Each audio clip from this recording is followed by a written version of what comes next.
আমাদের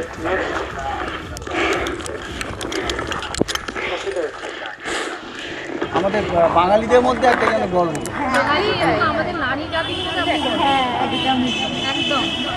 নারীকে আপন ভাগ্য জয় করিবার কেন নাহি দিবে অধিকার হে বিধাতা। রবি ঠাকুরের সবলা কবিতার এই লাইন দুখানি যেন মিলে গিয়েছে এই বঙ্গতনয়ার ভাগ্যের সঙ্গে। তবে আপন ভাগ্য জয় করতে চন্দননগরের পিয়ালি বসাক জেদকে সঙ্গ করেই জীবন লড়াইয়ের পথ, মৃত্যুসম পর্বতশৃঙ্গ জয়ের পথ প্রশস্ত করছেন, যার ঝুলি প্রাপ্তিতে ভরা, ঘরভর্তি রাশি রাশি সম্মান। তবুও তিনি পুরুষতান্ত্রিক মানসিকতার শিকার। একাধিক ৮,০০০ শৃঙ্গ জয়, মৃত্যুর হাত থেকে ফিরে আসা, সমস্ত পর্বতারোহণের অঙ্গ, আর সেই অঙ্গটাই মেনে নিয়েছে, তাই বারবার ছুটে গেছে পাহাড়ে। আর সেই পাহাড় থেকে এবং বিভিন্ন জায়গায় বিভিন্ন সমস্যার মধ্যে পড়েও তিনি এখনো লড়াই করে যাচ্ছেন। শুধু পাহাড়ের উচ্চতায় নয়, সমতলে এখানে যারা পর্বতারোহণের দায়িত্বে আছেন সেখানেও পুরুষতান্ত্রিক জায়গা থেকে তিনি পিছিয়ে গেছেন বারবার, কিন্তু তা সত্ত্বেও লক্ষ্যে অবিচল আছেন। নারী তুমি অর্ধেক আকাশ, মাওজেদংয়ের কথাটি স্রেফ কথার কথা নয়। সমানাধিকারের যুগে ছেলেদের সঙ্গে কাঁধে কাঁধ মিলিয়ে এগিয়ে চলেছেন মেয়েরাও। রণে বনে জলে জঙ্গলে সর্বত্রই জয়ের নিশান ওড়াচ্ছেন তাঁরা। চেনা ছক ভেঙে অদম্য মনের জোরে পিয়ালির লড়াই নিত্যদিনের। শত বাধাও তাঁকে দমিয়ে রাখতে পারেনি স্বয়ং সম্পূর্ণ হতে। প্রতিবন্ধকতা জয় করে লক্ষ্যে সফল হয়েছেন চন্দননগরের এই পর্বতকন্যা। পিয়ালির জন্য গর্বিত এলাকার মানুষও। বলবো যে পুরুষতান্ত্রিক সমাজের মধ্যেও যে ম্যাডাম এত সুন্দর এগিয়ে গেছেন, আমাদের অনেক প্রত্যেক নারীকে এইভাবে ম্যাডাম আমাদের অনুপ্রেরণা করছেন। আমি চাই আরও কতজন, মানে সব এই যে যত ইয়ং জেনারেশনের বাচ্চারা, যত নারী নেটের জগৎ থেকে বেরিয়ে ম্যাডামের মতন এরকম অনুপ্রেরণায় তার সঙ্গে মানে তাকে সহযোগিতা করা, তাকে আরও হেল্প করা। সবার, আমাদের যত পশ্চিমবাংলার বাসী আছে এবং ভারতের বাসী যদি কেউ দেখে থাকেন, অবশ্যই ম্যাডামকে সব দিক দিয়ে সুযোগ সুবিধা করে দিন, যাতে আমাদের এই উমেন্স ডের গর্ব এবং আমাদের পশ্চিমবাংলার গর্বকে আরও আমরা সবার চোখের সামনে তুলে দিতে চাই। আমি চাই সরকার এটা নিয়ে, ম্যাডামকে নিয়ে সত্যি কোনো একটা স্টেপ নিই। আমাদের রাজ্য সরকারকেও তার কাছেও আমি আবেদন করতে চাই এবং তাকেও আমি প্রার্থনা করতে চাই যে আপনি প্লিজ দয়া করে আমাদের এই ম্যাডামের জন্য কোনো একটু ভালো স্টেপ নিন, যেন ম্যাডাম আরও এগিয়ে যায় জীবনে, এবং তাকে দেখে আমাদের জেনারেশনের বাচ্চারাও যেন তাকে দেখে শিখতে পারে। মাথায় ঋণের বোঝা থেকেই সরকারি উদাসীনতা কোনো কিছুই দমাতে পারেনি পিয়ালিকে। পর্বতারোহণের একাডেমি থেকে পরিবেশ নিয়ে কাজ করার লক্ষ্যেই অবিচল বছর ৩৬-এর এই বঙ্গতনয়া। একজন নারী হিসেবে, একজন মেয়ে এবং নারী হিসেবে প্রতিষ্ঠিত এবং স্বাবলম্বী স্কুলের শিক্ষিকা তিনি। হ্যাঁ, চন্দননগরের পিয়ালি বসাক, তিনি কানাইলাল স্কুলের শিক্ষিকা, কিন্তু বর্তমান তার ইচ্ছা বা নেশা পর্বতারোহণ। ইতিমধ্যেই এভারেস্ট, মাকালু সহ একাধিক পর্বতারোহণ করেছে সে। প্রতিকূলতা এসছে এবং সেই প্রতিকূলতা পেরিয়ে একের পর এক পর্বত জয়। বাবা মার শোক এবং বা আর্থিক প্রতিকূলতা কোনোটাই তাকে পিছিয়ে বা দমিয়ে রাখতে পারেনি। সে একভাবে চালিয়ে গেছে তার এই জার্নি। তার এই জার্নি নারী দিবসে সেই আপনাদের কাছে তুলে ধরতে চাই সেই তার গল্প। কি সেই গল্প বা কি তার চিন্তাভাবনা, কেনই বা তার এই চিন্তাভাবনা থেকে হঠাৎ এভাবে এই পর্বতারোহণ নেশাটাকে পুরো আঁকড়ে ধরে আছেন তিনি। কি কেন এই কেন এই চিন্তাভাবনা এত এত আঁকড়ে ধরে থাকার কারণটা? এক তো পর্বতারোহণের মাধ্যমে আমি যেটা চাই, আমাদের দেশকে এগিয়ে নিয়ে যেতে গেলেও আমার এই পর্বতারোহণের অ্যাচিভমেন্ট থেকে যাতে ছাত্রছাত্রীরা, নতুন প্রজন্ম উদ্বুদ্ধ হয়। কারণ দেশ এগোতে গেলে কিন্তু আগে দেশের ছেলে মেয়েদের সেই বড় স্বপ্নটা দেখতে হবে। তারা স্বপ্ন দেখলে, তারা উঁচু জায়গায় পৌঁছলে, লড়াইটা করতে পারলে তবে তো দেশ উঁচু জায়গায় পৌঁছবে, নাহলে তো সম্ভব নয়। আর যেটাই যে মা বাবাকে হারালাম, মা বাবা এত ভালো মানুষ ছিলেন, সৎ সরল সাদাসিধে, হ্যাঁ, এবং মানে আমাদেরও তো পড়াশোনার সাথে সাথে এই খেলাধুলা, আঁকা সমস্ত রকম এক্সট্রা কারিকুলার অ্যাক্টিভিটিতে উৎসাহ দিয়ে গেছে। কিন্তু যে পারিবারিক অশান্তি বা পরিস্থিতির মধ্যে মা বাবাকে চলে যেতে হলো, আমিও এত লড়াই করেছি মা বাবাকে ভালো রাখবার জন্য, বাঁচানোর জন্য। নিজের খাওয়া দাওয়া, ঘুম ছেড়ে দিয়ে বছরের পর বছর খাওয়া দাওয়া, ঘুম ছিল না, তারপরেও মা বাবাকে বাঁচাতে পারলাম না। সেই শোক, সেটা কিন্তু মানে প্রতিটা দিনই আমার পক্ষে খুব কষ্টকর। এবং আমি চাই এই পর্বত আরোহণটাকেও কাজে লাগাতে। পর্বত আরোহণ এমন একটা জিনিস, এটা অ্যাডভেঞ্চার স্পোর্টস, তো অ্যাডভেঞ্চার জিনিসটা সবাইকে এভারেস্টে ওঠা বা পৃথিবীর উচ্চতম শৃঙ্গে উঠতে হবে সেটা নয়, কিন্তু অ্যাডভেঞ্চার না, এই যে ক্রিয়েটিভিটির সাথে কিন্তু অ্যাডভেঞ্চারটা খুব জড়িত।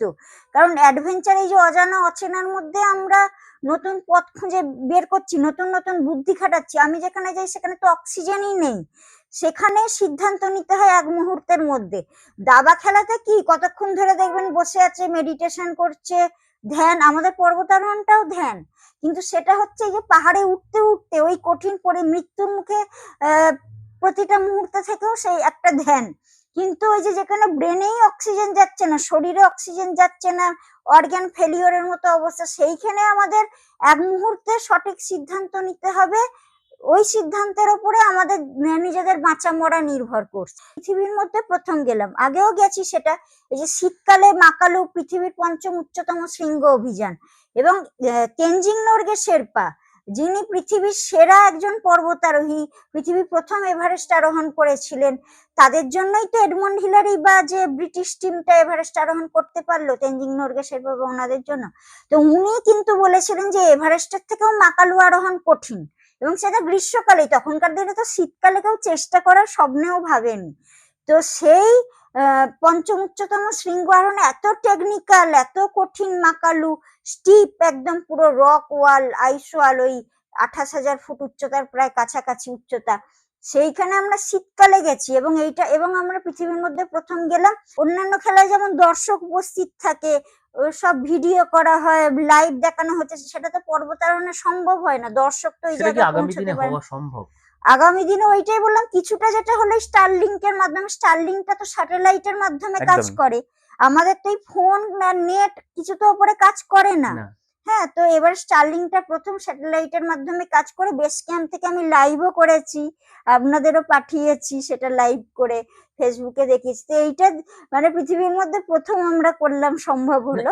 এটা করে কি মানে এই যে খেলায় আপনি বারবার বলেন যে হ্যাঁ, এই যে আমাদের যে মানে পর্বত আরোহণ, আপনাদের যে হ্যাঁ, পর্বত আরোহণটা হয় আমাদের, সেক্ষেত্রে কোনো রকম দর্শক আসে না, কেউ দর্শক পাওয়া যায় না, সেই কারণে স্পন্সর পাওয়া যায় না। হ্যাঁ, এই রকম যদি কোনো একটা কিছু করা যায় তাহলে এই ইন্টারনেটের মাধ্যমে বা এর মাধ্যমে লাইভ, ফেসবুক লাইভের মাধ্যমে, তাহলে তো হ্যাঁ, দর্শক পাওয়া যাবে, দর্শক হবে, তাহলে তো স্পন্সর করার ক্ষেত্রেও সুবিধা হবে, হ্যাঁ, গ্রহণযোগ্যতা বাড়বে মানুষের হ্যাঁ, কাছে, যারা স্পন্সর করবে তাদের কাছে গ্রহণযোগ্যতা বাড়বে। হ্যাঁ, একদমই তাই। দর্শক হয়তো ওই জায়গায় পৌঁছতে পারবে না, বা স্পন্সর বড় বড় ব্যানার নিয়ে ওই জায়গায় লাগাতে পারবে না, কিন্তু ওই লাইভটাও অন্তত যদি করা যায়। কিন্তু সেটাও খুব কঠিন ব্যাপার, এত ঠান্ডা, আমাদের এখন মোবাইল ক্যামেরার সব ব্যাটারি শেষ হয়ে যাচ্ছে, এত জোর হাওয়া। আমরা তো ওখানে দাঁড়িয়েছিলাম, আমাদের ২ দিন ধরে শুধু দাঁড়ানো প্র্যাকটিস করতে হয়েছে, মানে এত জোরে ধাক্কা মারছে, বেস ক্যাম্পে উল্টে ফেলে দিচ্ছে। মানে কাজ করা, কিভাবে মানে কাজ ছবি তোলাও করাটা, সমস্যা। ছবি তোলাটা খুবই কঠিন ব্যাপার। কিন্তু এই স্টারলিংকের মাধ্যমে যে করলাম, বেস ক্যাম্প থেকে লাইভটা করতে পারলাম, এবার আরো হায়ার ক্যাম্প থেকে করতে পারলে আরো সফিস্টিকেটেড ওটাকে করতে হবে। কারণ অত বড় ভারী ডিভাইস, অত বড় বড় সোলার প্যানেল নিয়ে গিয়ে তো উপরে নিয়ে যাওয়া, বয়ে বয়ে নিয়ে যাওয়া সম্ভব না। সব মাউন্টেনের যে উঁচু পদে বসে আছে, সবই পুরুষরা বসে রয়েছে। এবার তাদের খানিকটা, যেটা থাকা উচিত নয়, পর্বতারোহণে তো বলে হৃদয় অনেক বড় হয়, বড় মানুষ হয়, কিন্তু বাস্তব অভিজ্ঞতা আগেকার দিনে সেটা ছিল। হ্যাঁ, আমিও তো যে আমার স্যারের জন্য, অপূর্ব চক্রবর্তী স্যারের জন্য আমি আজকে এই জায়গায় পৌঁছতে পেরেছি, বা এত মানুষ আমার পাশে সাপোর্ট করেছেন। কোনো সরকার থেকে তো আমি কোনো সাপোর্ট পাইনি, না রাজ্য সরকার না কেন্দ্রীয় সরকার, কিন্তু এত মানুষ সাপোর্ট করেছেন, তাদের মধ্যে তো পুরুষ ছেলেরা সবাই আছেন। কিন্তু আবার যারা ওই উঁচু পদে রয়েছেন, একটা জেলাসি ভাব, যে একটা মেয়ে হয়ে আজকে তো সবাইকেই ছাড়িয়ে গেছে না, আমার অ্যাচিভমেন্ট সবাইকেই ছাড়িয়ে গেছে ভারতের মধ্যে। এখনো কেউই মানে কোনো পুরুষও নেই যে আমার সমান অ্যাচিভমেন্ট আছে। সারা পৃথিবীর মধ্যেও আমি একজন হয়ে উঠেছি। এবারে শীতকালের মাকালু অভিযান, ভারত তো ছেড়ে দিন, পৃথিবীর মধ্যে আমরা প্রথম। তো সেখানেও ছেলেদের মধ্যে মাত্র 2 জন করেছে সারা পৃথিবী পুরুষদের মধ্যে, শুধু রাশিয়া আর ইতালির। হ্যাঁ, তাও আমাদের মতো এত কঠিন পরিস্থিতিতে নয়। যাই হোক, সেইখানে এবার সেই জায়গায় আমি পৌঁছে যাচ্ছি, এটা অনেকেরই বাধা মানে দিচ্ছে। পুরুষতান্ত্রিক সমাজের সম্মুখীন হয়েছেন? হ্যাঁ, খুবই বেশি পরিমাণে হতে হয়েছে সেইটা। হ্যাঁ, এবং আবার কিছু বললাম সাপোর্টেবল, কিন্তু যারা উঁচু পদে আছে তারা যেহেতু পুরুষ, এবার আমার স্পন্সর পুরো তাদের হাতে রয়েছে, তারা ওখান থেকে আটকে দিচ্ছে বা আমার প্রচারটা হতে দিচ্ছে না। কিন্তু এইটা বলবো, এই যে বললাম না গ্রীষ্মকালে তো ওই পুরুষরা আরোহণ করেছেন, কিন্তু শীতকালে তারা কেউ আরোহণ করতে পারেননি। শীতকালে আরো অনেক বেশি কঠিন, কিন্তু এবং এইটা তো রাজ্যের এবং দেশের জন্য একটা গর্ব। তো এইভাবে আমার স্পন্সর আটকে দেয়া, পাবলিসিটি আটকে দেয়া, এইটা তো একটা দেশের বিরুদ্ধে একটা ক্ষতিকর প্রভাবটা পড়ছে। আপনার কাছেও লড়াই মেয়ে হিসেবে? হ্যাঁ, আমার কাছে তো অনেক লড়াই, কিন্তু আমি তো সেটা করবোই। সে যে যাই করুক আমাকে তো আটকাতে পারেও নি। এইসব করেও তো আমাকে তো প্রথম থেকেই আটকেছে। তাও তো আমি 6টা পৃথিবীর উচ্চতম শৃঙ্গ আরোহণ করে নিয়েছি, এবং শীতকালে তো ভারতবর্ষ ছেড়ে পৃথিবীর মধ্যে প্রথম আমি। পাহাড় প্রতি মুহূর্তে নতুন সিদ্ধান্ত নিতে শেখায়, এমনই মনে করেন পিয়ালি। একরাশ খারাপ লাগা নিয়ে তিনি বলে ওঠেন, পুরুষতান্ত্রিক সমাজে অনেক বাধার সম্মুখীন হতে হয়েছে তাঁকে। টাকার জন্য এত লড়াই হ্যাঁ, বা আর্থিক সাহায্য বা স্পন্সরের জন্য যে ফান্ড জোগাড় করার জন্য। হ্যাঁ, আপনি চাকরি করেন, আপনি এখন মোটামুটি ঠিকঠাকই আছেন, এখন একাই। হ্যাঁ, সেক্ষেত্রে সেই লড়াইটা আহ, এমনি নর্মাল লড়াই হতে পারতো তো। হ্যাঁ। না, এইটার ক্ষেত্রে বলি, মানে আমি তো চলছি বলছি না, পাহাড়েও যেমন একটা সুতোর ওপর দিয়ে আমরা চলি, মানে একদিকে জীবন একদিকে মৃত্যু, একটা ডিসব্যালেন্স হলে আমার নিজের জীবনটাও এমনি, প্রতিদিনের জীবনটাও সেই রকমই, মানে একটা সুতোর ওপর দিয়ে চলছি। একেই তো সব লোনে চলে গেছে, মানে একটু এদিক ওদিক হলেই আমার প্রতিদিনের জীবনটা হারিয়ে যেতে পারে। কিন্তু ওই যে বললাম, মানে পর্বত আরোহী হতে গেলে না একটা কথাই আছে, মানে সারা জীবনেও পর্বত আরোহী হয়ে ওঠা যায় না। এবং মানে সন্ন্যাস নেওয়া বলে না, একজন মানে সাধু বা সন্ন্যাসী হতে গেলে অনেক ধাপ পেরিয়ে সবচেয়ে কঠিন শেষ ধাপটা তো সন্ন্যাস। কিন্তু পর্বতারোহণে আমি বলবো প্রথম ধাপটা হচ্ছে সন্ন্যাস। সবকিছু পাহাড়ের জন্য ত্যাগ করতে পারলে, সবকিছু পাহাড়কে দিয়ে দিতে পারলে তবেই হয়তো পর্বতারোহী হয়ে ওঠা শুরুটা করা যায়। একটা এলাহি জীবনযাপনে গা ভাসিয়ে দেয়। আমি একদমই তো তাই, সরকারি চাকরি করে সেইটা করতে পারতাম। একদম। হ্যাঁ, ঘুরে বেড়ানো, হোটেল খাওয়া দাওয়া, আড্ডা, হ্যাঁ এইসব করে বেড়াতে পারতাম। বা এমনকি আমি বলছি পুজোয় ঠাকুর দেখতে যাওয়া বা পুজোয় নতুন জামা কেনা, সেটা পর্যন্ত আমি করিনি। ফান্ডিং এর জন্য হ্যারাসমেন্ট পাইনি, কিন্তু ওই যে মানুষ পৌঁছানো, বড় জায়গায় পৌঁছানোটা একটা বাধাপ্রাপ্ত হচ্ছে। কারণ যারা বললাম যে উঁচু পদে, সরকারি সব উঁচু পদে বসে রয়েছে, পর্বতারোহণের যে সরকারি মানে ইয়েটা আছে, দপ্তরটা আছে, সেখানে উঁচু পদে যারা বসে রয়েছে, তাদের সাথে তো স্পন্সর বা বড় বড় কোম্পানির যোগাযোগটা বেশি রয়েছে। রাজনৈতিক নেতা মন্ত্রীদের সাথে সবসময় ওঠা বসা, যে রাজনীতি মানে ক্ষমতায় আছে তাদের সাথে ওঠা বসা। এবার তারা তো ওই জায়গাগুলোই আটকে দিচ্ছে, আসল বড় বড় জায়গাগুলো। আর তারা তো বয়সেও আমার থেকে অনেক সিনিয়র, এক একজন আমার বাবার বয়সীর কাছাকাছি। কিন্তু আমি যে একটা মেয়ে হয়ে ওদের থেকে অনেক জুনিয়র, এরকম দেশের জন্য রাজ্যের জন্য অ্যাচিভমেন্ট করছি, কিন্তু তারা আমাকে সেই জায়গাটা, ওরা তো অনেক রকম রাস্তা ঘোর প্যাচ জানে না, সেই অভিজ্ঞতা তো, ঘোর প্যাচের অভিজ্ঞতা তো আমার নেই। তো ওরা ওই জায়গাটা আটকে দিচ্ছে। এবার যেটা বললাম, পশ্চিমবঙ্গে তো কোনো বড়, ধরুন দিল্লিতে এইসব বড় বড় যে অফিসার, তারা সব দিল্লিতে আছে, বড় বড় কোম্পানি দিল্লিতে, যে কারণে পশ্চিমবঙ্গ যারা চেষ্টাও করছে তাদেরও একটু খুব একটা বেশি রাস্তা বের করতে পারছে না। এরপরে কি মানে কি চিন্তা ভাবনা আছে, যে কি হবে, মানে কি করবেন, বা আগামী দিনে কোনো আর কোনো টার্গেট আছে কিনা? টার্গেট তো অনেক আছে, কিন্তু এখন যা লোন হয়ে আছে, আর এক্সট্রা লোন নেওয়ারও আমার আর জায়গা বন্ধ, লোনও আর নিতে পারবো না। যাতে বড় জায়গায় পৌঁছানো যায়, সাপোর্টটা পাওয়া যায়, সেই চেষ্টাটা করছি। আর একটা আমি এবারে শীতকালেই করতে চাই, কারণ গ্রীষ্মকালে তো আমার মোটামুটি সবগুলোই আরোহণ হয়ে গেছে, পৃথিবীর উচ্চতম শৃঙ্গগুলো। আর এই ক্ষেত্রেও একটা বলি, মানে অনেকেরই ক্রিকেট ফুটবল যেমন সবাই বোঝে, পর্বতারোহণ যেহেতু প্রচার নেই, সবাই তো টেকনিক্যাল ব্যাপার জানে না। এই যে বলে 7টা মহাদেশের উচ্চতম শৃঙ্গগুলো, কিন্তু এশিয়া তো একটা, এইখানেই কিন্তু হিমালয় যেটা এভারেস্ট এবং আরো যে উচ্চতম শৃঙ্গগুলো, এগুলো এশিয়া মহাদেশেই অবস্থিত এবং হিমালয়তেই অবস্থিত। বাকি যে 6টা মহাদেশের উচ্চতম শৃঙ্গ বলে, আফ্রিকা বা ইউরোপ বা আমেরিকা, উত্তর আমেরিকা, দক্ষিণ আমেরিকা, ওশিয়ানিয়া বা অ্যান্টার্কটিকা, যাই হোক, সেগুলোর উচ্চতম শৃঙ্গর উচ্চতা কিন্তু, মানে টপ একদম চূড়ার উচ্চতা কিন্তু এই যে আমরা হিমালয়তে যাই তার বেস ক্যাম্পের উচ্চতারও কম নিচুতে, এবং তার চেয়ে বেশি উঁচুতে হিমালয়তে গ্রাম অবস্থিত আছে। একাডেমি কি করা যায়? একাডেমি করার তো ইচ্ছা আছেই, কারণ এখন ছাত্রছাত্রীদের যেটা আরো দেখছি, মানে ফোনেতেই তাদের, ফোনের রিল দেখে দেখে সময় নষ্ট করে, কিন্তু এই স্বপ্নটাই তাদের হারিয়ে যাচ্ছে। স্কুল কলেজ বন্ধ হয়ে যাচ্ছে, আরোই সেই স্বপ্নটা হারিয়ে যাচ্ছে। তো আমি চাইছি যে এই একাডেমি করলে কি তাদের মধ্যে আরো, আমি তো অনেক স্কুল কলেজ ইউনিভার্সিটিতেও যাই, তারা ইনভাইট করে, বক্তব্যও রাখি। হ্যাঁ, তো আমি যেটা শিখেছি বা অভিজ্ঞতা হয়েছে, সেটা তো ভারতে কেন, সারা পৃথিবীতেও বেশি মানুষের মধ্যে নেই।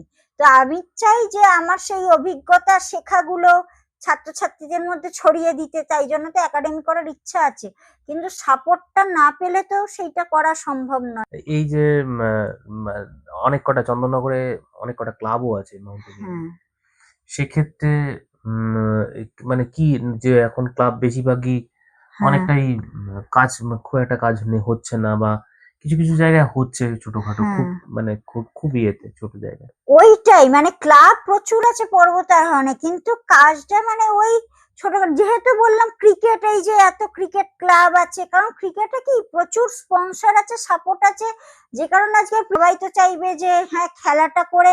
আমাকে অনেকে প্রশ্নও করে যে তুমি পাহাড়ে উঠে কি পাও, এত টাকা খরচা করে যাচ্ছ, মানে কি টাকা পয়সা পাও বা কি প্রতিষ্ঠিত হতে পারবে? কোনোটাই নেই, সত্যি কথা, সোজা কথাই বলে দেয় যে পড়া, টাকাও চলে যাচ্ছে, লোন নিয়ে চলে যাচ্ছে, প্রতিষ্ঠিত হওয়ারও কোনো কিছু জায়গা নেই, কারণ সেইভাবে সরকারের কোনো সাপোর্ট নেই, বা যেটা পাওনাও আছে সরকারের নিয়ম অনুযায়ী, সেটা নিয়েও বললাম রাজনীতি হয়। আর মেয়েদের ক্ষেত্রে তো আরো কঠিন, বললাম পুরুষতান্ত্রিক, যেহেতু সব উঁচু পদে ওরা বসে আছে, আমি একটা অ্যাচিভমেন্ট করছি, বাধা দেয়। তো সব পেরিয়ে ওইটাই, আমি এগুলো নিয়ে আমি মনে করি যে পাহাড় বা উপরওয়ালা আছে, একদিন নিশ্চয়ই সবকিছু বদলাবে, কারণ বদলাতে হবেই, দেশকে এগিয়ে নিয়ে যেতে গেলে, দেশকে উঁচু জায়গায় পৌঁছতে গেলে তো বদলাতে হবেই। পিয়ালি বসাকের প্রাপ্তি। পর্বতারোহী হিসেবে বিশ্বে নিজেকে প্রতিষ্ঠিত করেছেন পিয়ালি। 22শে মে 2022 এভারেস্ট জয় চন্দননগরের এই পর্বতকন্যার। জয় করেছেন পৃথিবীর অন্যতম 6টি পর্বতশৃঙ্গ তালিকায় এভারেস্ট, অন্নপূর্ণা, মাকালু, ধৌলাগিরি ও লোৎসে। দারিদ্রতাকে জয় করে পাহাড়ের চূড়োয় পিয়ালি। এত প্রতিবন্ধকতা সত্ত্বেও জেদ, ইচ্ছেশক্তি ও স্বপ্ন দেখার সাহসে বেড়ে চলেছেন এই পর্বতারোহী। পিয়ালির চোখের আস্ফালনে স্পষ্ট পাহাড়ের চূড়োয় ওঠাই তাঁর স্বপ্ন। আগামী দিনেও তিনি পর্বতারোহণ করবেন, কিছুটা লোন শোধ করে আবার সেই জায়গায় ফিরবেন। তিনি চান যে এখানে একাডেমি হোক, পর্বতারোহণের যে তাদেরও উদ্বুদ্ধ করার চেষ্টা করেন, বারবার ছুটে যান বিভিন্ন স্কুল কলেজে। আর এই চিন্তাভাবনা থেকেই এই রাজনৈতিক শিকার হওয়ার পরও তিনি এগিয়ে যাচ্ছেন একজন নারী হিসেবে। চন্দননগর থেকে পলাশ মুখোপাধ্যায়, ইটিভি ভারত।